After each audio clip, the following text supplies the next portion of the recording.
Hello हुआ सब, तो कैसे हो आप सभी लोग? उम्मीद करते हैं कि बहुत बहुत अच्छे हो गए आप सभी लोग। देखो, जैसा कि हम लोग क्या है पहले से ही पढ़ते आ रहे हैं ऊर्जा संसाधन के बारे में। हम लोग इसमें क्या है कि दो बात था, जो इसका दो सबसे महत्वपूर्ण भाग था वो दोनों पढ़ लिया है। जो हमारा सबसे पहला था कोयला, जिसके बारे में हम लोग क्या है कि सबसे पहले वीडियो में बात किए थे। और दूसरा जो था हमारा पेट्रोलियम, वो भी क्या है कि खत्म हो गया कल। और आज जो हमारा सॉरी पेट्रोलियम, ये हमारा क्या है खत्म हो चुका है। आज जो हम लोग पढ़ेंगे वो क्या है कि विद्युत के बारे में पढ़ेंगे, विद्युत शक्ति क्या होता है। ठीक है, तो देखते हैं विद्युत शक्ति के बारे में। विद्युत शक्ति, देखो विद्युत शक्ति क्या होता है कि हमारे यहाँ तो ऐसे हमारे देश में या अन्य देशों में भी दो तरीके से विद्युत शक्ति को प्राप्त किया जाता है। पहला तो है ताप शक्ति के द्वारा, जो ज़्यादातर आप सभी जानते होंगे कि कोयले को जला करके प्राप्त किया जाता है। दूसरा होता है जल विद्युत, जो पानी से भी क्या है कि बिजली को तैयार किया जाता है। फिर तीसरा होता है आणविक ऊर्जा से, ठीक है, जो आप देखे होगा यूरेनियम से जिससे बम वगैरह बनाया जाता है, उसका क्या है कि यूज़ करके और फिर यूरेनियम के प्रयोग से भी क्या है कि बिजली का उत्पादन करते हैं हम लोग। तो हम लोग क्या है कि सबसे पहले तो विद्युत शक्ति के बारे में जानेंगे कि मतलब विद्युत शक्ति का ज़्यादातर उपयोग कहाँ से होता है और इसे कैसे बनाया जाता है। फिर हम लोग बात करेंगे कि विद्युत शक्ति को कौन-कौन से तरीके से प्राप्त किया जाता है और इसे कैसे मतलब कौन-कौन से ऐसे जगह है जहाँ पर क्या है कि विद्युत शक्ति को बहुत ज़्यादा मात्रा में क्या है कि इसका उत्पादन किया जाता है। ठीक है? तो हम लोग देखते हैं कि विद्युत शक्ति के बारे में। देखो हुआ क्या है कि विद्युत शक्ति, जैसा कि हम लोग क्या है विद्युत शक्ति लिखे हैं, तो विद्युत शक्ति के बारे में हमें क्या बताया गया है कि यह किसी भी मनुष्य के लिए क्या है कि सबसे महत्वपूर्ण बात किया जाए तो महत्वपूर्ण संसाधनों में से एक हो गया। आज हम आप सभी लोग क्या है कि बगैर विद्युत के नहीं रह सकते हैं। चाहे वो पंखा हो, बिजली हो, बल्ब हो, किसी भी हर एक चीज़ को चलने के लिए क्या है कि आज के टाइम पे बिजली की बहुत ज़्यादा आवश्यकता पड़ती है। हम लोग आज के टाइम पे तो देखते हैं कि गाड़ी जो आ रहा है, जितना भी गाड़ी निकल रहा है, बाइक, मोटरसाइकिल, कार, ये सब भी क्या है इलेक्ट्रॉनिक होता जा रहा है। तो सभी चीज़ों में क्या है कि बिजली की खपत बहुत ज़्यादा है। इसीलिए क्या है कि बिजली का निर्माण और बिजली का उपयोग और बिजली के नए-नए तरीकों का खोज बहुत आवश्यक है। ठीक है? देखिए किताब में क्या बताया है कि विद्युत शक्ति ऊर्जा का एक महत्वपूर्ण स्रोत वर्तमान विश्व में विद्युत के प्रति व्यक्ति उपभोग के विकास का एक महत्वपूर्ण सूचकांक माना गया है। जैसा कि अभी हम आपको बताया कि विद्युत शक्ति क्या है कि किसी भी इंसान के लिए आज के टाइम में एक बहुत महत्वपूर्ण संसाधन है। ठीक है? तो अभी तो क्या है कि इसके बारे में विद्युत शक्ति के बारे में हम लोगों ने जाना कि मतलब विद्युत शक्ति का उपयोग कहाँ-कहाँ होता है। ठीक है? हम लोग सबसे पहले जानेंगे कि भाई ये जो विद्युत शक्ति है, यह विद्युत शक्ति का मतलब विद्युत शक्ति का उपयोग क्या-क्या होता है। ठीक है? विद्युत शक्ति, इसको मिटा देते हैं, हम लोग डायरेक्ट पॉइंट ही लिखते हैं। विद्युत शक्ति के उपयोग। ठीक? विद्युत शक्ति के उपयोग कि हम इसका उपयोग कहाँ-कहाँ करते हैं, किन-किन चीज़ों में। विद्युत शक्ति का उपयोग हम किस चीज़ में करते हैं? लाइट यानी कि रोशनी के लिए। ठीक है? रोशनी के लिए। उसके साथ-साथ क्या है कि आज के टाइम पे देखे होंगे खाना बनाने के लिए भी किया जाता है। खाना बनाने में, फिर बात करें तो क्या है बैटरी चार्ज करने में, बैटरी चार्ज करने में। फिर अब बात करें तो हमारा क्या है गाड़ियों, आज के टाइम पे क्या है कि इलेक्ट्रिक गाड़ियाँ आ गई है जो क्या है बिजली से चलती है। तो हम लोग क्या है लिखते हैं विद्युत विद्युत वाहन को चार्ज करने में। विद्युत वाहन को चलाते हैं, पंखा, एसी, कूलर, बल्ब सब चलाते हैं, तो एक लिख लेते हैं एसी चलाने में, जिसको कि हम लोग एयर कंडीशनर कहते हैं। ठीक है? इत्यादि लगाते हैं, बहुत कुछ है जिससे बिजली क्या है चलाया जाता है, ट्रेन चलाते हैं, है कि नहीं? अभी देखो विद्युत शक्ति का क्या है कि विद्युत शक्ति हम लोग किन-किन चीज़ों से प्राप्त करते हैं, कौन-कौन से स्रोत हैं जिनसे हमें विद्युत शक्ति की प्राप्ति होती है। ठीक है? तो लिखेंगे विद्युत शक्ति प्राप्त करने के स्रोत, कि कौन-कौन सा ऐसा स्रोत है जिससे हमें विद्युत शक्ति प्राप्त होता है। तो सबसे पहला ही हमारा है जल विद्युत, तो लिखा जाए जल विद्युत। ठीक? जल विद्युत के बाद ताप विद्युत। ठीक है? दूसरा क्या हो गया? ताप विद्युत। ठीक? जो क्या है कोयले को जलाकर प्राप्त किया जाता है। तीसरा आणविक ऊर्जा से, आणविक ऊर्जा से। चौथा देखो जल विद्युत हो गया, ताप विद्युत हो गया, आणविक ऊर्जा से हो गया। चौथा पवन ऊर्जा से, पवन ऊर्जा से। ठीक है? इन सभी चीज़ों से हम लोग क्या करते हैं बिजली को बनाते हैं। ठीक? अब देखो क्या है कि हम लोग एक-एक करके पढ़ेंगे। सबसे पहले पढ़ेंगे जल विद्युत के बारे में। ठीक है? सबसे पहला हमारा क्या होगा? जल विद्युत।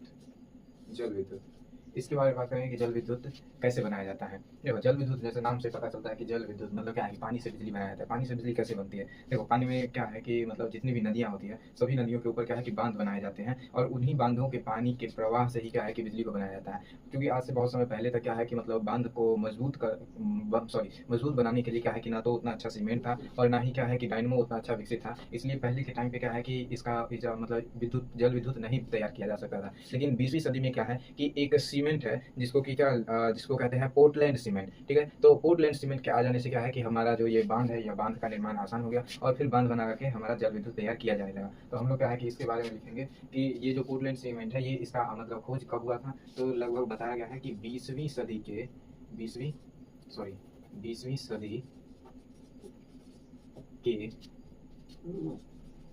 आसपास पोर्टलैंड पोर्टलैंड सीमेंट 20वीं सदी के आसपास पोर्टलैंड सीमेंट डायनमो तथा सीमेंट की सहायता से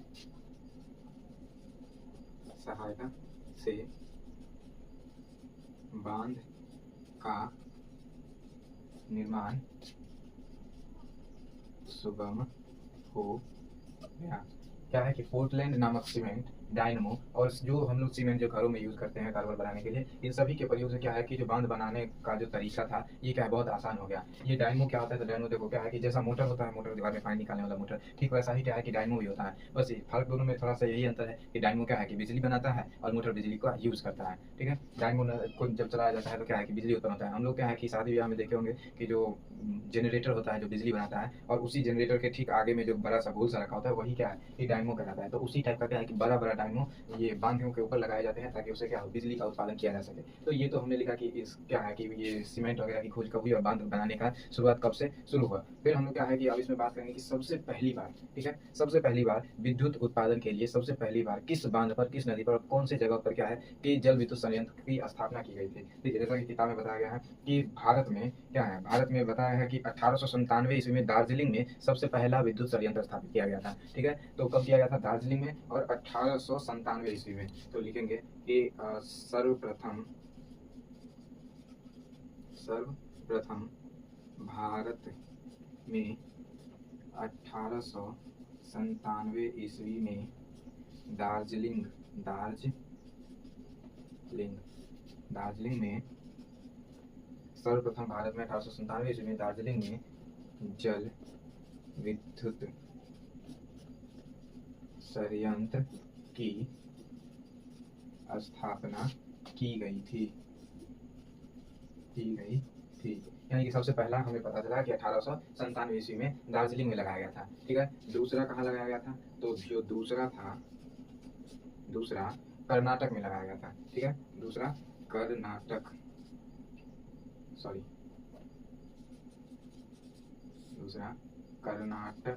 के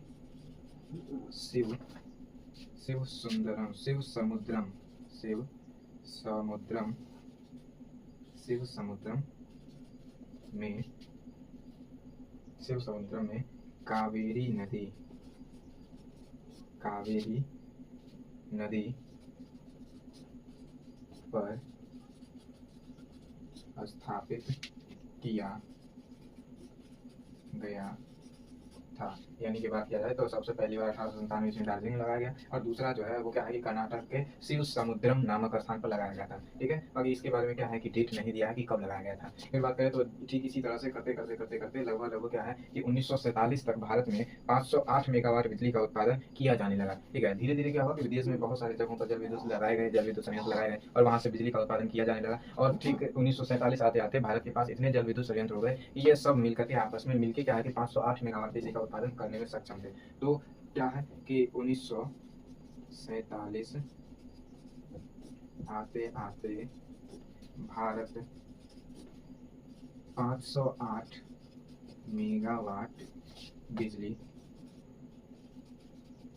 के उत्पादन में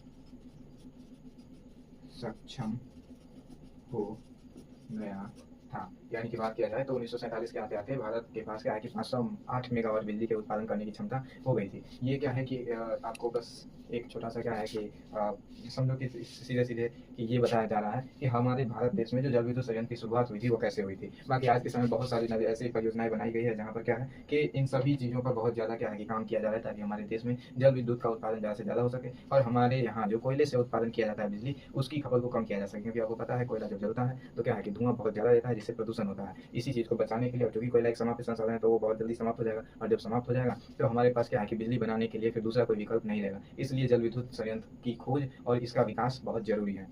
ठीक है, तो इसके लिए क्या है कि बहुत से परियोजनाएँ शुरू की गई थी, ठीक है? बहुउद्देशीय परियोजना को लाया गया था। तो अभी हम लोग देखेंगे कि बहुउद्देशीय परियोजना क्या होता है, ठीक? हमारा है अब बहुउद्देशीय परियोजना।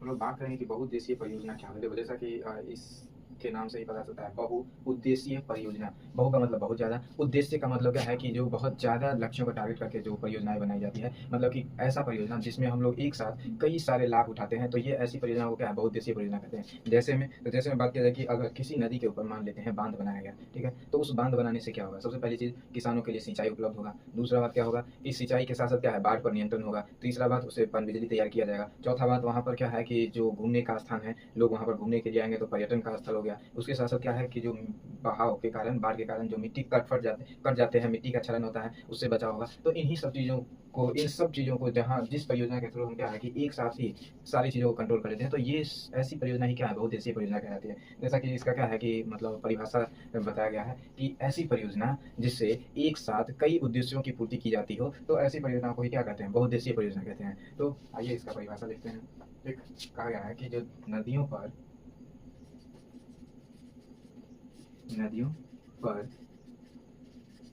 बांध बनाकर, ठीक, नदियों पर बांध बनाकर ऐसा उपाय करना, ठीक, ऐसा उपाय करना जिससे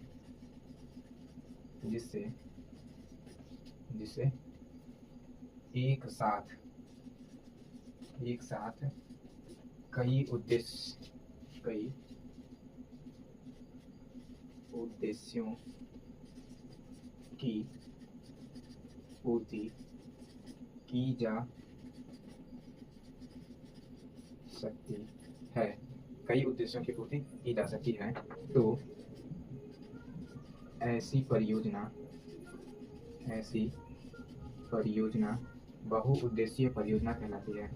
बहुउद्देशीय परियोजना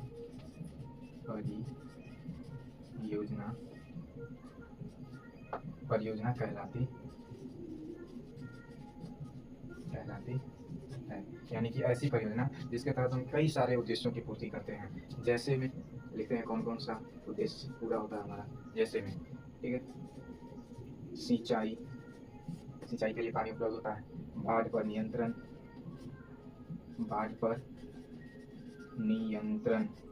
ठीक, बाढ़ पर नियंत्रण होता है। और क्या होता है, सिंचाई हो गया, बाढ़ पर नियंत्रण हो गया, पर्यटन, ठीक है, ठीक। उसके बाद बात करें तो मिट्टी का कटाव रोकना, ठीक है, मिट्टी का कटाव रोकना। फिर बात करें तो और क्या होगा, इसके अलावा भी बहुत सारी बातें हैं, ठीक है। मिट्टी का कटाव रोकना, फिर मछली पालन, चूँकि बांध बना है तो मछलियाँ भागती नहीं है, ठीक है, इसलिए मछली पालन भी हो जाता है, और भी बहुत सारा है, इत्यादि लगाते हैं, ठीक है।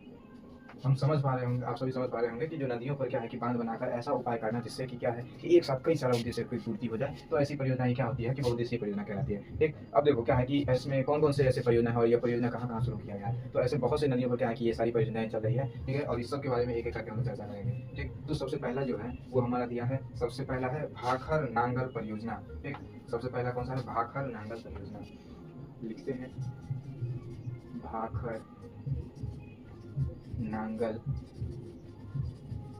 परियोजना, ठीक है। सबसे पहला कौन सा था, भाखर नांगल परियोजना। अभी बात करें तो ये भाखर नांगल परियोजना किस नदी पर, अभी क्या है कि नाम से ही पता है कि भाखर नांगल परियोजना जो है क्या है कि सतलज नदी पर बनाया गया है। और बात किया जाए तो ये क्या है कि भारत की सबसे ऊंची ठीक है, भारत की सबसे ऊंची बांध है इस पर बनाई गई है, जो जिसकी ऊंचाई क्या है कि लगभग 225 मीटर बताई गई है। ठीक है, तो इसके बारे में लिखेंगे कि किस नदी पर बनाई गई है, कितना ऊंचा बांध है, कितना बिजली का उत्पादन करता है, सब एक एक करके। ठीक, तो भाखर नांगल परियोजना लिखते हैं सतलज, सतलज नदी पर, हम शॉर्ट फॉर्म में लिखते हैं, आप समझिएगा। ठीक है, भाखर नांगल परियोजना सतलज नदी पर बनाया गया है। ठीक, उसके बाद बात किया जाए तो यह क्या है कि हिमालय क्षेत्र में विश्व के सर्वोच्च बांधों में एक क्या है, भाखरा बांध की ऊंचाई 225 मीटर है। ठीक, तो बात किया जाए तो हिमालय क्षेत्र में जितना भी बांध है उस सब में सबसे बड़ा बांध क्या है, ये सतलज नदी पर बनाया गया बांध भाखर नांगल बांध है।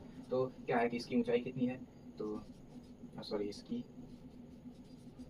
इसकी ऊंचाई, इसकी जो टोटल ऊंचाई है वो 225 मीटर, 225 मीटर। ठीक, इसकी ऊंचाई 225 मीटर है।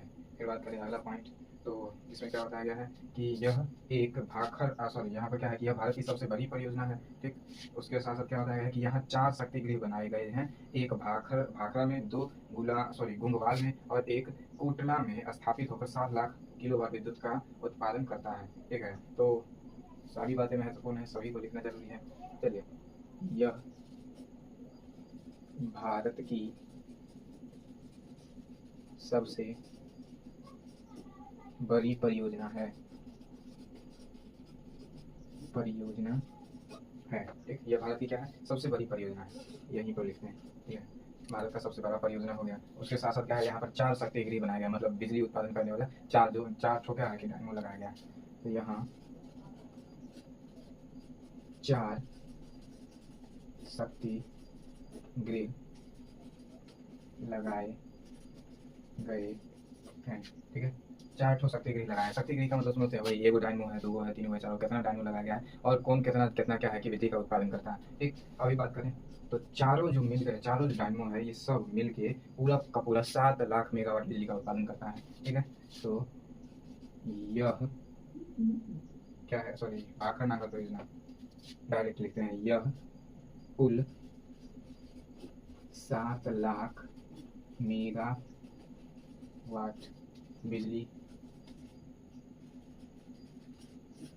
का उत्पादन करता है। ठीक है, 7 लाख मेगावाट बिजली का उत्पादन करता है। ठीक, अब जब इतना उत्पादन करेगा तो किसी न किसी राज्य को बिजली देगा, तभी तो बिजली की खपत होगी। बिजली बना के क्या किया जाएगा, खपत है तभी तो बनाया जाता है। तो यह क्या है कि कई सारे राज्यों को बिजली देता है, क्योंकि इस पर जड़कन है तो हम इसको मिटाएंगे। अगर आपको लिखना हो तो लिखो, हम क्या है कि ऊपर से मिटाना चालू करते हैं।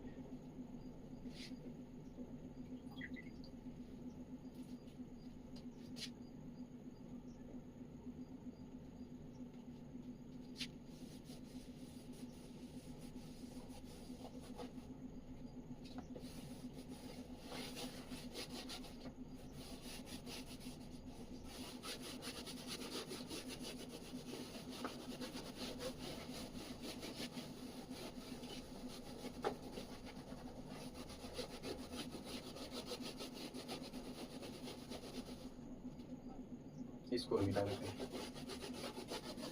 देखो, फायदा तभी है जब जो भी बताते हैं लिखवाते हैं उसको लिख के पढ़ के याद रखोगे।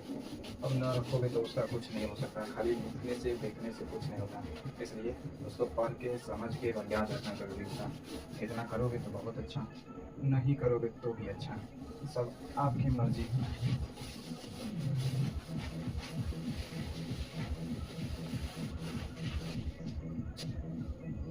देखो, जैसा कि आपको बुक में बताया गया है कौन कौन से राज्य हैं, तो इसमें आता है पंजाब आता है, हरियाणा, दिल्ली, उत्तराखंड, उत्तर प्रदेश, हिमाचल प्रदेश, राजस्थान, जम्मू कश्मीर। देख रहे हो एक साथ कितने सारे राज्यों को बिजली दे रहा है और उत्पादन भी कितना कर रहा है, 7 लाख मेगावाट, बहुत ज़्यादा होता है। चलिए, तो इसका लाभ लेने वाला जो राज्य है, ठीक है, लिखते हैं लाभार्थी, लाभार्थी राज्य। ये कौन कौन से राज्य इसका लाभ ले रहे हैं, सबसे पहला तो हो जाएगा, पहला दूसरा क्या सबको मिला, पंजाब, दिल्ली, उत्तर प्रदेश।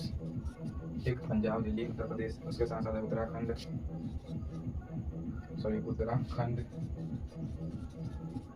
फिर हरियाणा। ठीक है, हरियाणा के बाद बात करें तो हमारा है राजस्थान, सॉरी राजस्थान।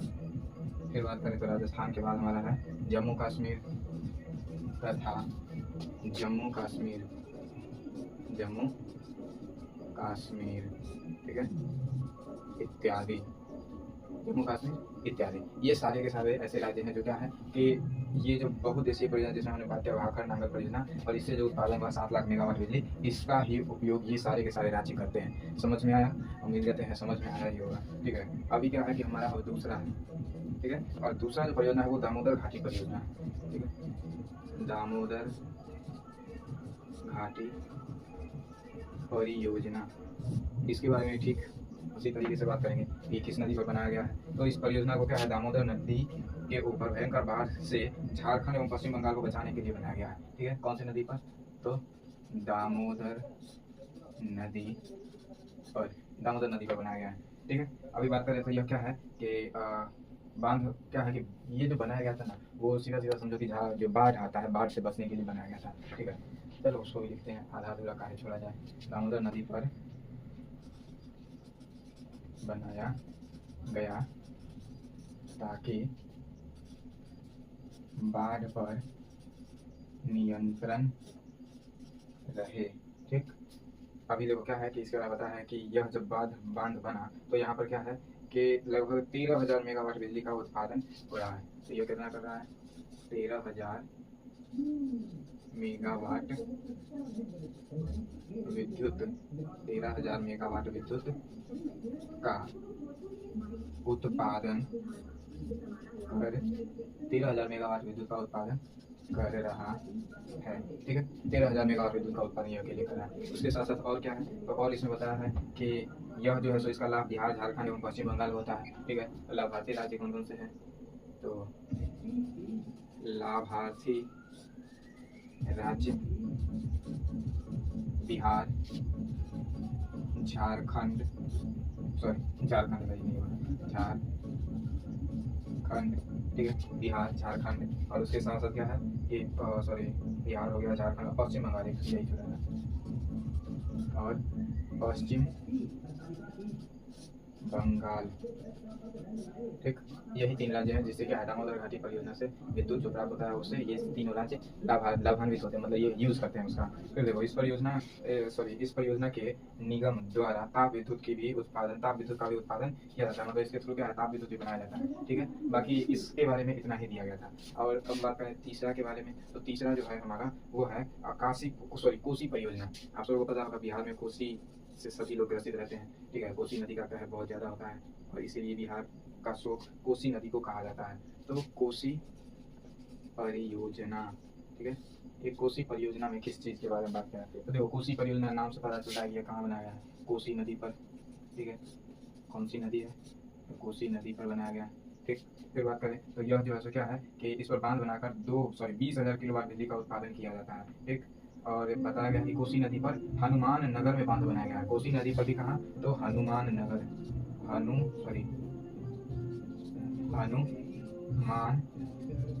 नगर में, ठीक, हनुमान नगर में बनाया कोसी नदी पर। फिर आगे बात करें तो इसके द्वारा 20,000 मेगावाट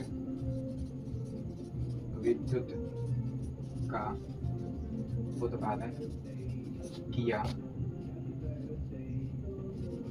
जाता है।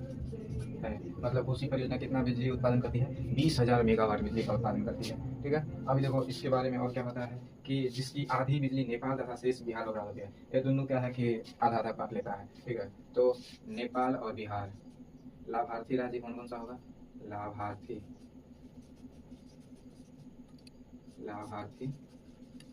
राज्य बिहार और नेपाल। ठीक है, मैं मार्कर बदल लेता हूँ, ये धीरे धीरे क्या है कि इसका इंक खत्म हो गया है, इंक डालना पड़ेगा। ठीक है, अभी ब्लू से लिखते हैं। लाभार्थी राज्य हमारा बिहार और नेपाल में। तो यही क्या है कि कोसी नदी परियोजना के बारे में यही 3 पॉइंट है कि यह कोसी नदी पर क्या है, हनुमान नगर में बनाया गया है, 20,000 मेगावाट बिजली का उत्पादन अकेले करता है, और लाभार्थी राज्य बिहार और नेपाल है, तो दोनों क्या है कि जो बिजली उत्पादन होता है उस बिजली का क्या है आधा आधा बांट लेते हैं। फिर बात करें तो रिहंद परियोजना आता है इसके बाद। तो तीसरा के बाद जो हमारा चौथा है वो है रिहंद परियोजना, ठीक है, रिहंद परियोजना। अब इसकी शुरुआत रिहंद नदी पर की गई थी, ठीक है। कौन सी नदी पर? तो रिहंद नदी पर, ठीक है। रिहंद परियोजना रिहंद नदी पर की गई थी, सोन की सहायक नदी रिहंद पर। और यह क्या है कि उत्तर प्रदेश में 934 मीटर लंबा बांध और कृत्रिम झील गोविंद बल्लभ पंत सागर ना का क्या है निर्माण कर बिजली उत्पादित करती है। मतलब बनाया गया था रिहंद नदी पर, ठीक है। इसकी जो टोटल लंबाई है वह लंबाई कितनी है? और इसकी लंबाई बताई गई है 934 मीटर लंबा बांध बनाकर, ठीक है। और जब बांध बनाया जाएगा तो बांध बनाने के बाद पीछे क्या है कि झील नुमा संरचना बनेगी। तो जो बांध बनाया गया तो बांध बनाने पर क्या होता है कि जो झील बना उस झील का नाम रखा गया बलवंत, ठीक है, सॉरी बल्लभ पंत सागर, ठीक है, गोविंद बल्लभ पंत सागर। बांध बनाकर गोविंद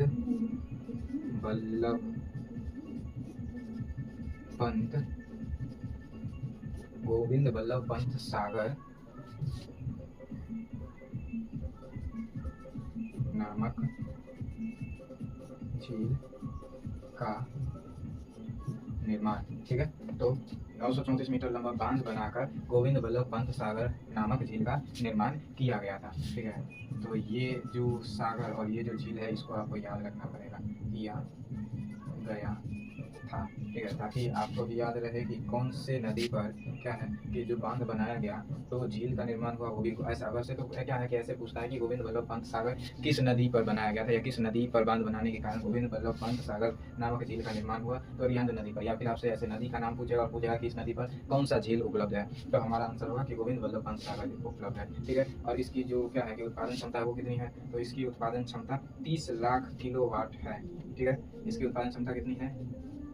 30 लाख किलोवाट, ठीक है, 30 लाख किलोवाट विद्युत उत्पादन क्षमता है, ठीक है। 30 लाख किलोवाट विद्युत का उत्पादन अकेले कर लेता है, ठीक। तब तक लिखो, इसको नीचे वाला को मिटा दिया जाए ताकि जगह बनेगा, तभी तो लिखा जाएगा।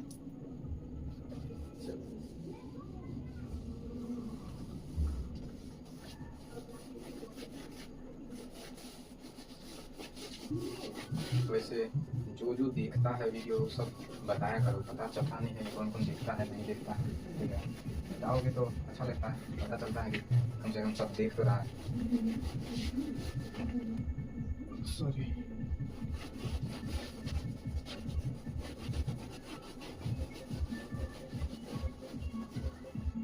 बाकी वैसे अगर आप सबको कुछ एक्स्ट्रा आवाज़ आ रहा होगा तो क्या है कि आज पूजा है और पूजा के कारण सब बहुत ज़्यादा बढ़ गया है, इसीलिए आपको एक्स्ट्रा आवाज़ें सुनाती है।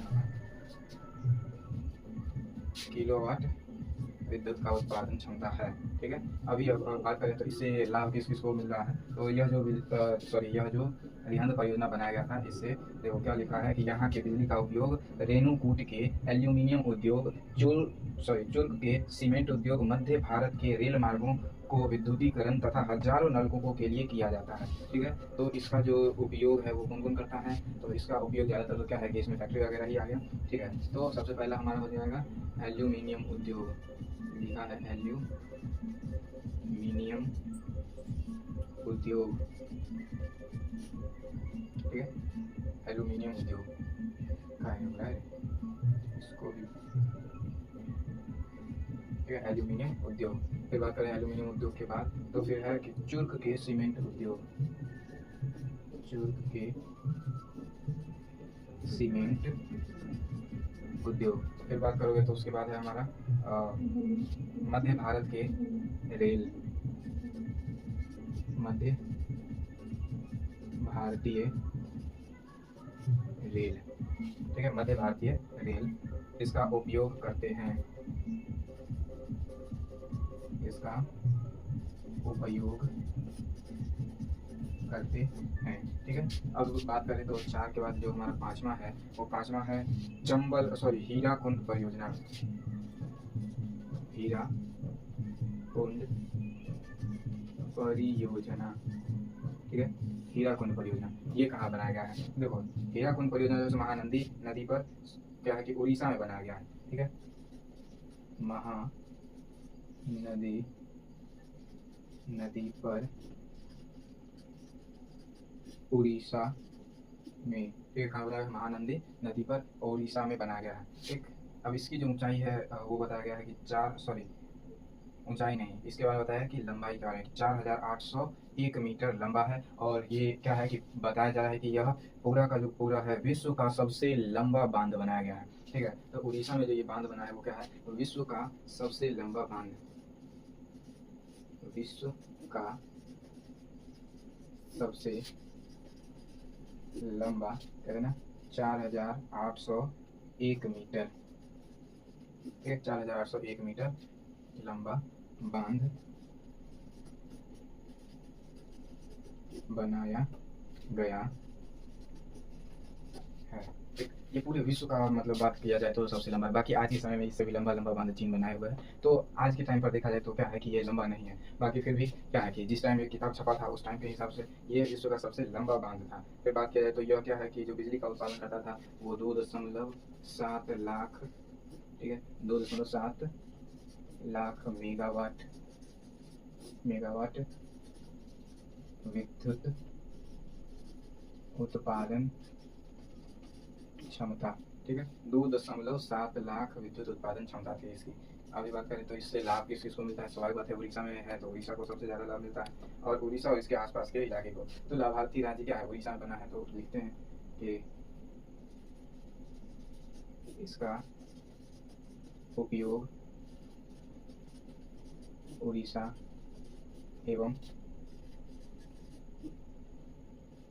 आसपास के क्षेत्र, ठीक है, उड़ीसा एवं आसपास के क्षेत्र इसका उपयोग बहुत ज़्यादा करते हैं। फिर अब देखो, ये हमारा हीराकुंड परियोजना खत्म हो गया। उसके बाद हमारा चंबल घाटी परियोजना। ठीक है, चंबल घाटी परियोजना कितना नीचे तो होगा नहीं, इसमें होगा, लिखते हैं, चलो यहीं से शुरू करते हैं। चंबल घाटी परियोजना, ठीक है, चंबल घाटी परियोजना, इसके बारे में बात करें तो यह चंबल नदी पर बनाया गया है जो राजस्थान में है। ठीक है, कहाँ बनाया गया है? चंबल नदी पर राजस्थान में। ठीक, ये चंबल नदी पर बनाया गया है और वो भी कहाँ? राजस्थान में बनाया गया। बाकी राजस्थान में बस एक यही बांध है। फिर बात किया जाए तो इस पर भी क्या है कि 3 बांध बनाए गए हैं, और 3 बांध क्या है कि गांधी सागर, राणा प्रताप सागर और कोटा में स्थापित कर 3 शक्ति गृहों की स्थापना कर 2 लाख मेगावाट बिजली का उत्पादन करता है। ठीक है, तो राजस्थान में जो ये चंबल नदी पर बनाया गया, ये जो क्या है कि ये जो परियोजना चंबल घाटी परियोजना है, इसके द्वारा चंबल नदी पर बनाया गया राजस्थान में, और 3 बांध बनाए गए हैं इस पर। ठीक है, 3 बांध तो राजस्थान में, चलिए कैसे लिखा जाए इसको, नदी पर राजस्थान में 3 बांध बनाए गए हैं, यही लिख लेते हैं, 3 बांध बनाए गए हैं। ठीक है, 3 बांध बनाए गए हैं और तीनों का अलग अलग नाम है। ठीक है, तीनों का अलग अलग नाम है। पहला तो हमारा हो गया गांधी, ठीक है, पहला हमारा है गांधी सागर, या गांधी सागर।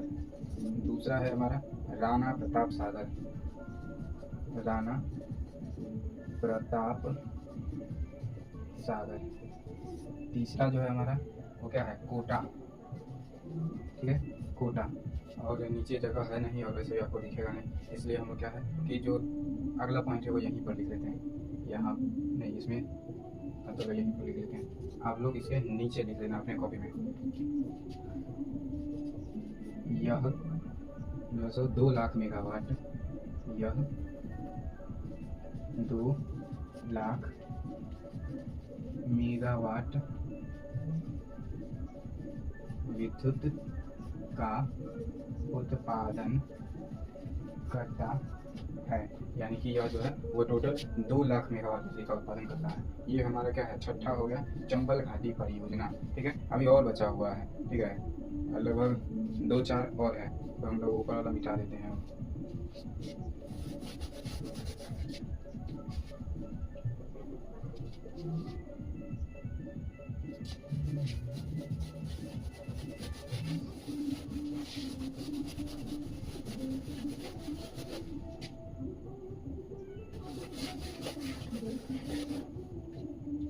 बार बार मिटाने में दिक्कत होता है।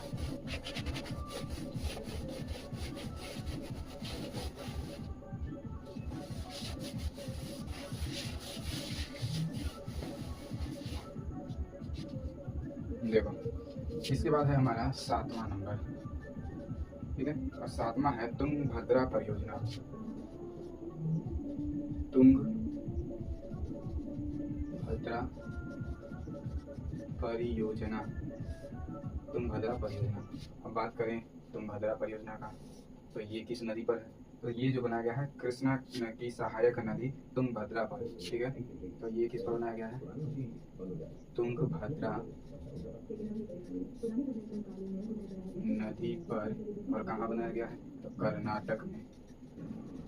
कहाँ है? कर्नाटक में। तुंगभद्रा नदी पर कर्नाटक में इसे बनाया गया है, ठीक है।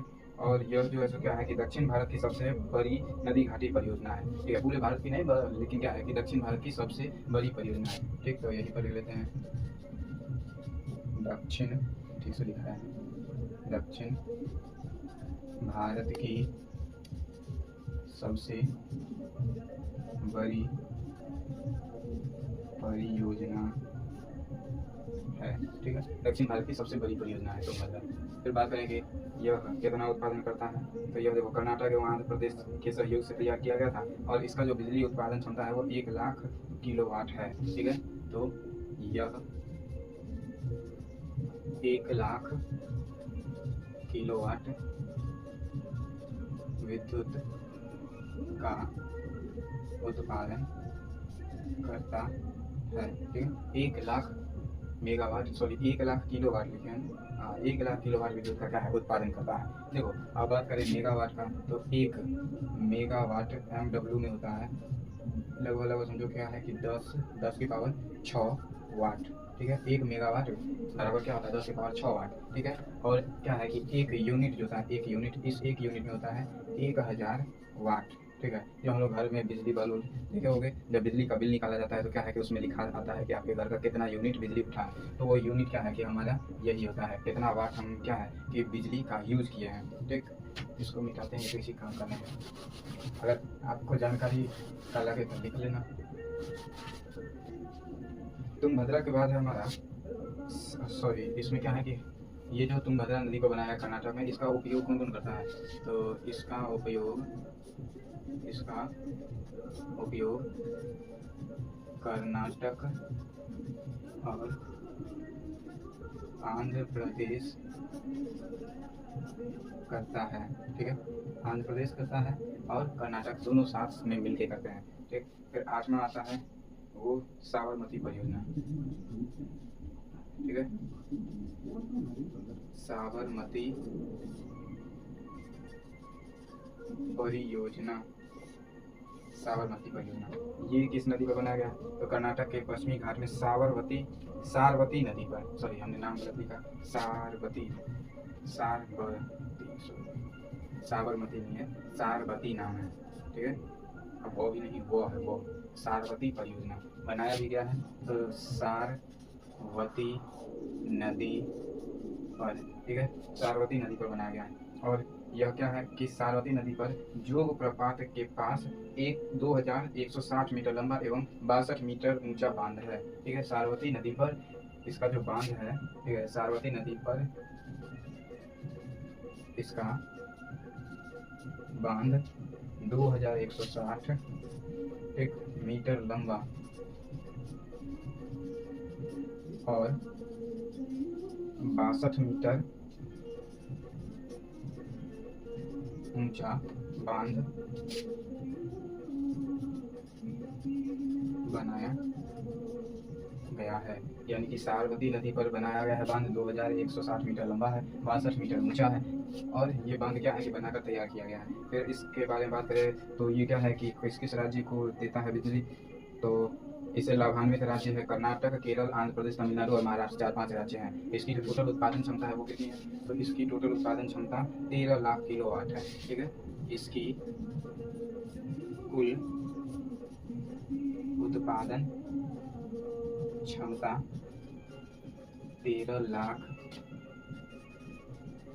किलोवाट है, 13 लाख किलोवाट है। और फिर बात करें तो इससे लाभान्वित राज्य, तो लाभान्वित लाभान सॉरी क्या हो गया है, कुछ कुछ लिखा है, लाभान्वित राज्य जो है वो कर्नाटक, केरल, महाराष्ट्र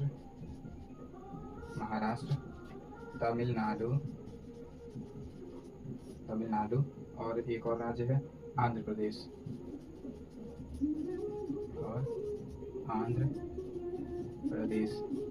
ये सब के सब क्या है, इससे लाभान्वित हैं। ठीक है, आंध्र प्रदेश है इतने, ठीक है, आंध्र प्रदेश। देखो तो क्या है कि ये मतलब ऐसे सारे के सारे परियोजना थी। ये क्या है कि लगभग टोटल 8 बहुउद्देशीय परियोजना था। ठीक है, 8 बहुउद्देशीय परियोजना था जो हमारे पूरे देश में क्या है कि लागू किया गया, और इसी के सहारे हमारे देश में इतने सारे जगहों पर क्या है कि बिजली का उत्पादन किया जाता है। इसका लाभ क्या होता है, इसका सीधा सीधा लाभ ये है कि जो हम लोग कोयला से बिजली बनाते हैं, उस कोयले से बिजली बनाने में बहुत ज़्यादा धुआं निकलता है, पॉल्यूशन ज़्यादा होता है। इसमें कोई पॉल्यूशन नहीं है। बिजली में नदी में प्रवाह क्या है कि नदी का प्रवाह बहुत ज़्यादा होता है, तो बिजली आराम से बन जाती है। उसी प्रवाह को क्या है कि विद्युत आवेग में बदल लिया जाता है और हमारे यहाँ और आपके यहाँ बिजली आ जाती है। बस यही था हमारा क्या है कि जल विद्युत के बारे में। बाकी अगले दिन हम लोग क्या है कि ताप शक्ति के बारे में पढ़ेंगे कि कोयले से बिजली का उत्पादन कैसे किया जाता है। आज के लिए इतना ही रखते हैं।